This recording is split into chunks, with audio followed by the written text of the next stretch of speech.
horse to the pads. It's really a good thing to let them look at the pad, smell the pad, and just make sure that they're not going to be concerned about it.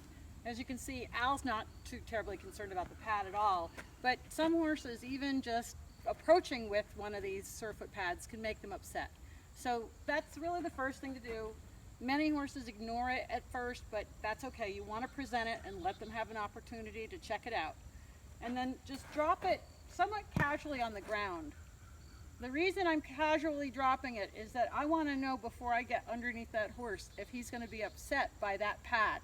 So if I just kind of casually toss it on the ground paying attention, I'm going to notice if they startle back or jump back or at all worried. You'll notice I keep a really loose line. I'm not going to try and stop the horse from moving. In fact, it's really important to allow them to move away if they're concerned. Then I come over, and the next thing that's really critical here is to keep your hands away from the hoof. When you're putting the horse's foot on the pad, they're not thinking about your hand or you.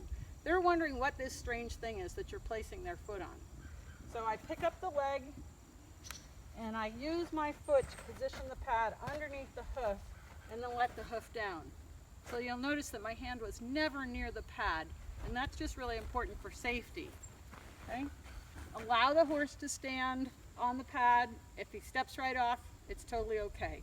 So you can see that Al's been on pads many times before, and he's not terribly disturbed by the whole process.